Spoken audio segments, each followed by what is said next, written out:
You've just landed a software engineering job. Congratulations! But there's one problem. You barely understand the domain. Whether it's finance, healthcare, or a niche tech field, feeling out of your depth is common when transitioning into unfamiliar industries. Don't worry, you're not alone. I was in a similar position when I started my career. I was offered a job as an operating systems kernel engineer straight out of university. And just for reference, I'm working in fintech now, having transitioned across a few different domains since then. When I was offered the operating systems engineer role, I had no prior experience in the domain and barely studied firmware or hardware as part of my computer science degree. I was never one to shy away from a challenge, so I went ahead and even managed to get promoted. In this video, I'd like to walk you through a framework I use to prepare for my new job and how to evaluate whether or not to stick it out. Let's get into it. Here are 4 tips for getting ready for your new job, featuring insights from my journey. Number 1, fully immerse yourself in learning mode. If you got the offer, the company saw something in you that convinced them you could do this, despite the lack of extensive domain knowledge. What they won't tell you is that they expect you to put in the effort and upskill, sometimes on your time. So do just that. Between signing the offer and starting at the new job, spend 2 hours every day reading and learning as much as you can about the domain. Of course, you will only cover some things, but aim for a solid understanding of the basic concepts. In my case, I brushed up on all things operating systems and computer architecture that I'd learned in university. Number 2, get familiar with the product. To have a more targeted learning plan, set up a call with your manager-to-be to understand the product. During this call, I recommend asking your manager directly about what you can do to better prepare for this role, as this will help you create a more targeted study plan. While I prepared for my role, I decided also to read Robert Love's Linux kernel development book and play around with the Linux kernel source code, as my manager at the time explained that I'd be working primarily on Linux kernel-based software. Number 3, stalk your future teammates on LinkedIn and GitHub. You heard that right, but in a good way, of course. It's always helpful to know what the experts on the team are reading, what they've studied to be in their position, what projects they've worked on, and deduce how they succeeded. Many engineers also like to maintain blogs and share the resources they're currently consuming.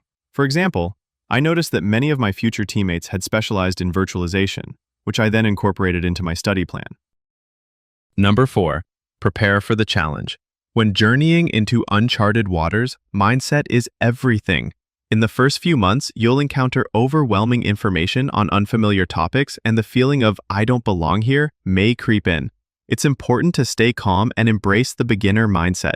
Approach everything with positive curiosity and convince yourself that it's only a matter of time before you're an expert at it too. Okay, now that you've done your homework and started your new role, how do you figure out if this domain is the right fit for you? And when should you make that decision?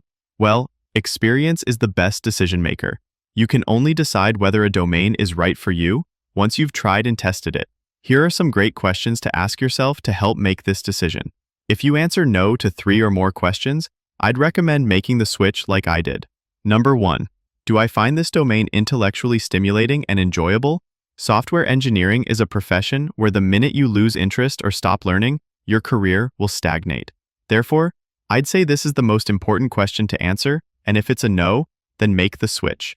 This was the main reason I moved away from kernel engineering and into backend, a domain I'm truly passionate about. Number 2, will I reach my career goals while working in this domain? This one is more or less connected to the first question. Your growth will be affected if you're not interested in the domain.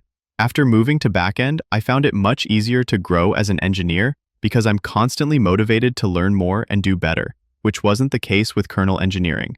As a result, I grew much faster and hit multiple career goals.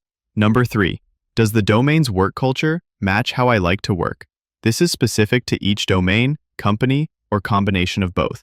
As for me, I didn't find the kernel community welcoming of a new engineer, and I had to jump through multiple hoops to prove myself over and over. I ultimately decided this wasn't worth my time or effort. Number 4, what's the job market like in the domain? If you decide the domain is interesting enough, but the company is what you don't like, the next factor to consider is the job market. How many jobs in this domain can pay the same or more than your current job? The job opportunities greatly influence your growth potential in the industry. Many jobs that paid more than my current job for kernel engineering did not exist in my location, and I was also unwilling to relocate. Number 5, will I find long-term satisfaction in this domain? Last but not least, long-term job satisfaction is crucial when deciding whether to stay in a particular domain. I realized that the projects I was working on didn't spark the same excitement I felt during university, when I was immersed in topics and projects that truly aligned with my interests. And that's it. Those are the 5 big questions to ask yourself when figuring out if a domain is right for you. In conclusion, landing a software engineering job, let alone in an unknown domain, can be exciting and overwhelming at the same time. But with the right mindset, interest, and an actionable plan, you can become an expert too. And if it doesn't work out, just remember there's plenty of fish in the sea.